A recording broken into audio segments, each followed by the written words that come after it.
In the name of Allah, the most beneficent, the master of dear students, Assalamu alaikum. Welcome to our course, Introduction to Phonetics and Phonology.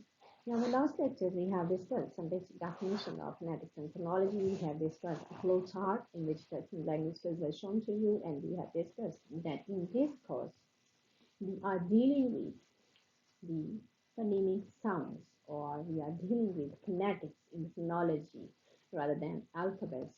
So far, we have studied, you have discussed, and you got knowledge and information about alphabets or letters, 26 letters. But here in this course, we are dealing with, or we are discussing the speech sounds that are produced by those 26 alphabets of English language. So we have discussed some basic definitions earlier in our previous lectures. So now let's start our today's topic, phones, phonemes, and allophones. But before we start our today's lecture, I just make your mind that we have discussed IPA chart, a phonemic chart, and I have shared some links for videos, authentic videos that you are supposed to watch those videos and listen and understand those phonetic videos to make to get better understanding of IPA chart. Right? I hope you all did that. I have asked you in our previous class. So move on towards our today's lecture, phones, phonemes, and allophones. So first we discuss phonemes, and then we will discuss allophone and phones. Phonemes, as we can understand in phonetics and linguistics, a phoneme is the smallest meaningful unit of the sounds, and if that particular smallest meaningful unit is changed, the meanings are also changed. This is called phonemes. So here you can understand in phonetics and linguistics, a phoneme is speech sound in a given language that if swapped, if changed with another phoneme, could change one word to another. The word will be changed, the meaning will be changed if that particular phoneme is changed. So a phoneme is a unit of sound that differentiates one word from another. So we can identify by the on the basis of these phonemes. If the phonemes are same in two different words, same spelling, same sound, same meaning. But if we change initial sound of a word or middle sound of a word or the last sound of a word, there are some sort of changes in spelling, changes in word, or changes in meaning.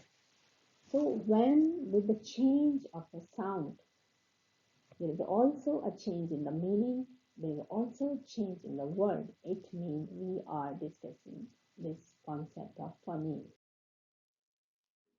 So examples of phonemes, we can get better understanding by these examples. See the example, cat and bat. The initial highlighted in blue sound, ka, or the initial highlighted in blue, ba. These are the two different sounds, ka, ba. Cat or bat, ka, ba. The initial sound is different, means the next word is not same as cat. It's another word. It's a bat.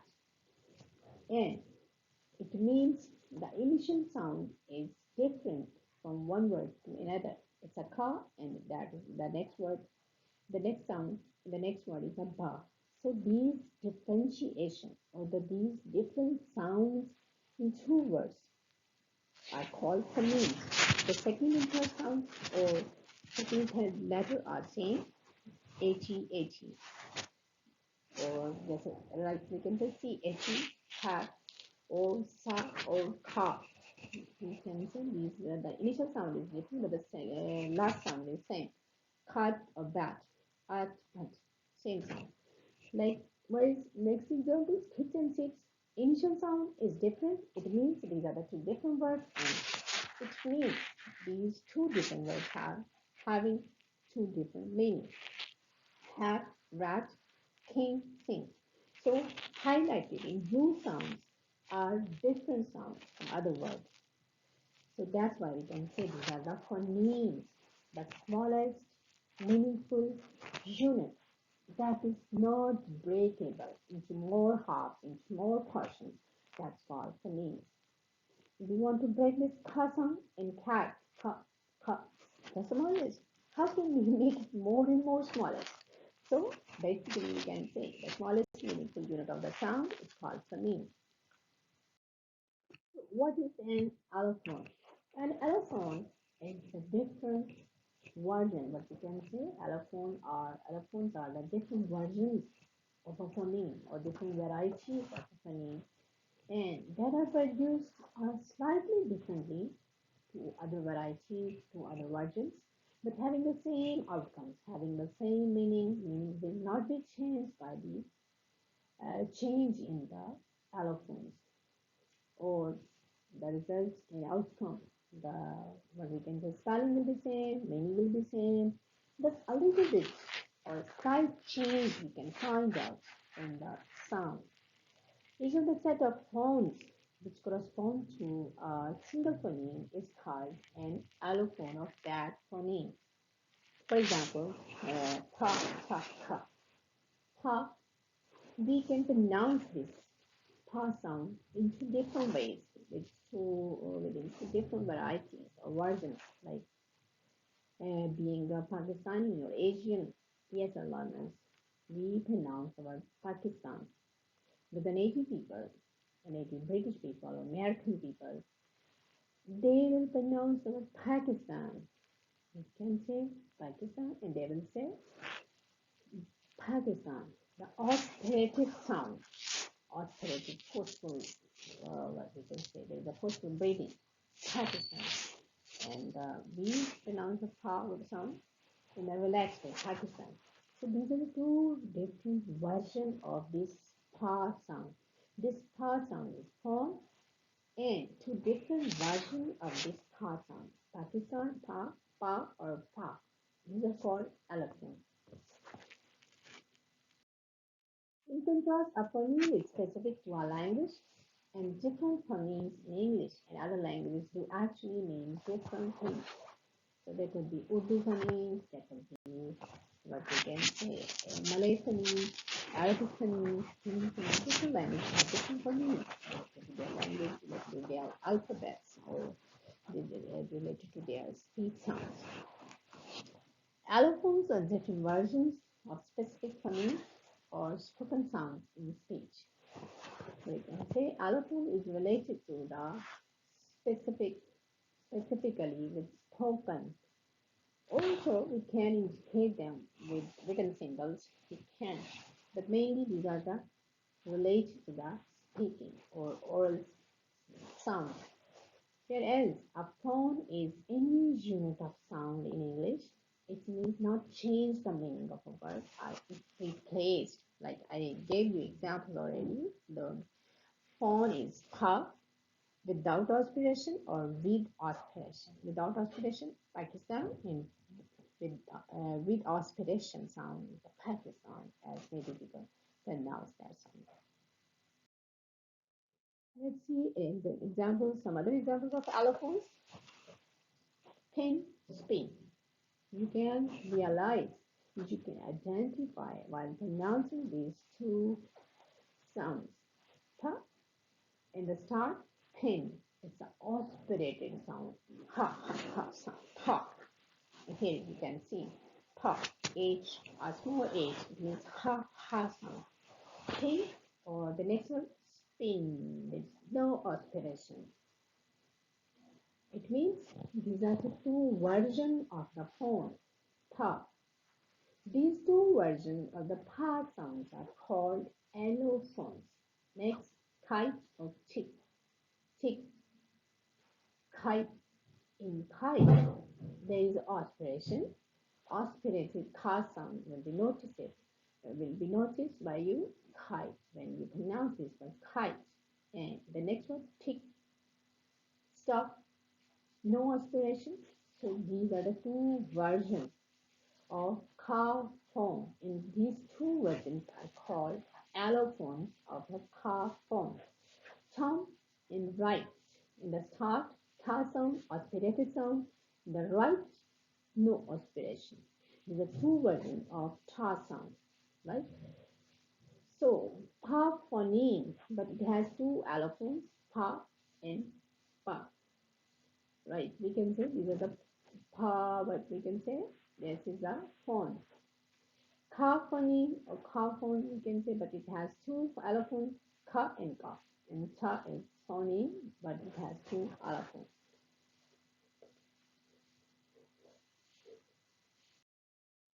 Our next topic is phonology. As we have discussed phonetics and phonology, let's start with our course name, Introduction to Phonetics and Phonology. So we can understand phonetics is related to the basic sound system, the basic sound, speech sound, how sounds are produced, how sounds are transmitted, how sounds are interpreted, or how sounds are, if we can say, transcribed or transcription of the sound. It's related to the mainly or merely related to the phonetics. Whereas phonology is the grammar of these sounds. Here we will not discuss how sounds are produced. We already know when we have studied the phonetics and we have already know about all alphabets of any particular language or mother tongue or any second language, foreign language, or third language. We know all about the alphabet. We know all about the basic speech sound. And then the next level of understanding about the language we can say we discuss under the heading or under this heading of phonology. How sounds are interrelated, how sounds are combined in different sounds, different other sounds, how sounds are, we can say, identified by the speaker or listeners in a sense if they are speaking in a loud voice or loud volume or with high pitch or with low pitch. What does that mean? Is there a question? Is there a simple statement? All that sort of things we will discuss under the heading of phonology. And apart from this, we also discuss about the accent or intonation. These are the, what we can say, called suprasegmental features of phonetics. We already have discussed the segmental features of the phonetics under the phonemes or IPA chart or some basic speech sound system. Here we are turning towards advanced level of understanding of those speech sounds. So we will discuss right now what is phonology. But we can see comparing to phonetics, phonology does not deal with sound production, audition, perception, but it contributes in using and organizing the speech sound. It's organization of speech sound, how sounds are organized, and what those sounds, what we can say, indicate, right? It's like the grammar of a sound of language or sound patterns of language and the pronunciation patterns of speakers. This is called phonology. So phonetics concerns how the sound is produced and what organs contribute in sound production. What are the speech articulatory organs in our mouths? We can find out as we have discussed already. So by watching those videos, phonetic videos that I have shared the links of those videos, you can also observe over there. So what are the organs? What are the speech organs that are involved while pronouncing or uttering these IPA sounds? So in our mouth, we can find out the tongue, teeth, palate, and jaw, and nasal or nose or nasal cavity or oral cavity or that sort of thing, and throat, vocal cords, all we discuss. and the heading of phonetics, and we will discuss in more detail in our next lectures. So phonology, on the contrary, it doesn't deal with the production of sounds, how sounds are produced, and it does not deal with the speech articulators. It investigates what the sounds of a language are and what are the rules to combine these sounds in a purposeful statement, or in 2013. So, can you understand this statement? It investigates what sort of sounds of a language, right? And what are the rules to combine these sounds in a purposeful statement. For examples, we can see, are you listening my lecture? Are you listening my lecture? There's two words in two ways I'm pronouncing this statement, or I'm speaking this statement. Let's examine again. Are you listening my lecture? Or are you listening my lecture? So in the first statement, my focus and my stress was on you. Are you listening my lecture?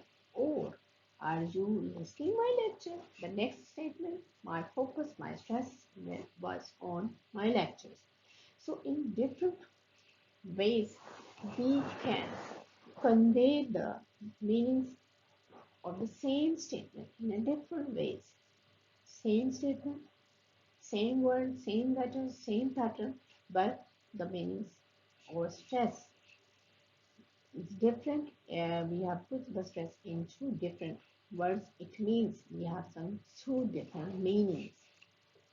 That deals with, we can say that deals phonology. So phonology discusses how the sounds pattern of speech are organized to make meaningful statements. It is a field of phonology that tells us about how those speech sounds are, what we can say, combined into more meaningful statements. In phonetics, we came to know about the speech sounds, about the speech sounds that are different, or that are, what we can say, uh, a separate speech sounds, IPHR 44 phonemic sound that we came to know by in the field of phonetics. But phonology tells us the more advanced level about speech sounds, how sounds are related or combined, or what we can say, organized into more meaningful units. Phonology tends to discover and provide explicit, recognized statements regarding linguistic knowledge that a speaker must use while organizing the speech pattern. See the examples? There are, what we can say, a single phoneme pa. This is the single phoneme, and this single phoneme is pronounced into three different ways. In pet, it's aspirated, a ha sound, pa sound in the start, and in spell, there's no aspiration. It's unaspirated sounds, and the last sound, the stop, it's a stop of airstream. So in three different ways, we came to know by the field of phonology, and that this single phoneme pa is pronounced into three different ways, into three different versions, but we can say, and this is phonology, which deals with this specification, or with this, what we can say, recognition of these space sounds. Here we can see that this is the pa sounds, three different versions of the pa sounds, and then we have mental image or mental linguistic knowledge about these pa sounds, right? So these three different words but uses this knowledge unconsciously. A native people will use this mental knowledge or mental linguistic knowledge about those sounds, unconsciously, because he already knows he's on the basis of frequent uses of those sounds, and there's no need to remind himself or herself about that these are the three different versions of the past sounds. Rather, he knows that where he has to pronounce aspirated past sounds and where he has to pronounce unaspirated past sounds. So this knowledge of what we can say, a phonology knowledge, it gives us more understanding or more comprehensibility or more what we can say command of this mental linguistic knowledge or about those speech sound or speech patterns. So this is uh, phonology, right? So, comparing to phonetics, phonology does not deal with the sound production, how sounds are produced by the speaker by using speech articulators, or how sounds are audible or understandable by the listeners, or how sounds are perceived by the listener. That deals with the that we deal with the phonetics. Phonology doesn't deal that those all those things. So it is like the grammar of sound of a of a language or a sound patterns of language and the pronunciation patterns of speakers. So in simple words, what we can say about phonology deals with the advanced level of speech sounds. It deals with the grammar of the speech sounds, and it deals with the speech pattern. Sorry, is sound speech pattern or sound patterns of a language or speech. They give us better understanding of our pronunciation. We can improve, we can enhance our pronunciation, and we can remove our pronunciation barrier by using those phonological rules. By applying those rules, we can we have can have better understanding or better command over those linguistic knowledge if we have worthwhile knowledge of phonology, right? So phonology comprised of stress and intonation. Linguistic stress can be identified as a prominent syllable in a word. What stress is, if we pronounce a particular sound in a more forceful way or prominent syllable, but we can say here, you can recognize the examples. So there are many syllables in a word which can be easily recognized by native speakers' competency. If a native speaker who is competent in his or her language, he can identify those syllables, different parts, what we can say the different parts on the basis of the sounds, different parts of a word on the basis of a sounds. Recognize, recognize. Or next word is segment. There is a segment, the forceful voice in in the initial part of this word, segment. It's not a segment, it's a segment. We, what we can say, emphasize or we stress on the first part, segment or report, report or report. These are the two versions of these. This is called the knowledge of stress, where we have to put stress in the initial part of the word or in the middle part of the word or in the ending part of the word. So report or report, these are the two different versions. Or what we can say, there is a phonology tell us whether it is a verb or it is a noun. So if we focus or we stress on the first part of the word, like see the example number 2, segment, it means it is a noun. We cannot recognize. How can we can say it's a noun or verb? It's a word. It's just word segment, and we just know that no, this is the only noun verb segment or noun. It's not a verb. It's a noun. But when native speaker will pronounce the next word, report, report or report. First, stress. We put the stress on the first part of the word, report. It means it is a noun. And the next word is report. It is a verb.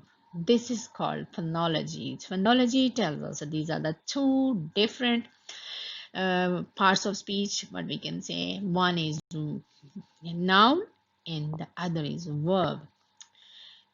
Phonetics does not deal this with this, does not tell us about whether it is a verb or it is a noun.